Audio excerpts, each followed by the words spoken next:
Person for public comment, Dr.Ashili.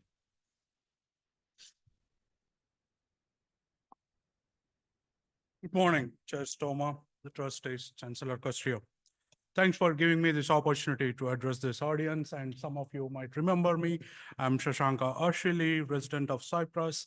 A disclaimer, I'm running against Chair Stoma in District 1. So with that, let me set the context of my conversation today. Let's look at the vision of LSC to lead in, I quote, to lead in creating extraordinary student experience that is transformative and unforgettable to prepare students to thrive in an ever-evolving world. The key word is ever-evolving world. And let me also say something else. A famous quote, which President Obama quoted on numerous times, "The buck stops with me." And many before him and after that used that in the context of accountability. So allow me to get into specifics. A few days back, I got an email from LSC saying that they inadvertently made a mistake of identifying District 1 to 8 as at-large districts instead of being single-member districts. So as a new American, I was not sure what the consequence of that is. So I reached out to the community, and as a scientist who spent 20 out of 24 years in the academic and research world, I looked into the research as well. So there's an awesome article by Professor Richard Murray of University of Houston and his students, which actually talks about this exact topic. And their conclusion, I quote, "People of color are less likely to be elected in at-large systems because the voters of racial minorities are diluted in elections." And our district, Chair Stoma, is a diverse district with minorities like me. So let me be very clear. I am not blaming anyone. And I am not saying someone had a malicious intent in this. But what I want to ask is, where does the buck stop? There are many more. I will be talking about them on multiple platforms and forums, including my website at drashili.org and Facebook page. I want to get into one more. This is specifically to the trustees and all the highly paid, top 100 highly paid employees of this organization. Please go to Lone Star College website and search for Computer Networking Specialization Microsoft program. It's an associate degree, and it's computer networking.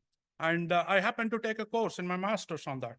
The occupational description of this program says, I quote, "Test the safety of structures, vehicles, vessels using X-ray, ultrasound, and fiber optics or related equipment," unquote. Further down, it says, "Make radiographic images to detect flaws."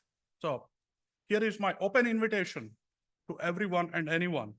How in the world a student will graduate with a degree in computer networks by learning non-destructive safety quantification using X-rays and ultrasound and optics? I happen to have a PhD in optics, so I know what I'm talking. So this is not a campaign issue. It's an open invitation to anyone. Please, again, my question is, where does the buck stop? Where is the accountability? This had been there on the website for the past 3 months. I'd been looking into this. This was not a mistake. So with that, let me get into the second one. On December 20, 2022, the college issued a public statement saying that it was recognized as, okay, I'm running out of time, as top institutions for minorities. And the mythical number on that is 18,825 degrees compared to the same year, 2021. So the problem with that is two. One is the mythical 18,825 students, minority students, who are they and where do they exist? Because it doesn't. The second one is you are comparing 21 graduates to 21 graduates itself. So it's illogical. So let me get into the numbers. Page 134, sorry, I got to run. So page 134, statistical supplement of budget 23 talks about student profile. And Chair Stoma, from 2017, we started at 89,413 students to 85,164. Again, where does this mythical 18,000 students came from? And I looked into that, I Googled, couldn't find anywhere other than this 18,825 as the dollar amount for tuition costs from different universities. I found that number, but in this, I did not. Is this a lie or a fancy math? Either way, Chair Stoma, you signed on it. So again, I want to ask, who is responsible? Where does the buck stop? This rubber stamping and checkbox culture under your leadership is what I'm fighting against. Whether I win or lose, this, as a fellow academic person, I will put student faculty first and not congratulating yourself with fancy illusions. I have more I wanted to talk, but looks like I'm running out of time. So with that, I will end my conversation by quoting President Reagan words. I quote, trust but verify. And unfortunately, Chair Stoma, when I verified your leadership failed us the educators, the students, and the taxpayers. Only 3 stakeholders for any public institute. And I will be having more on this at my website. Thank you, guys. Thank you.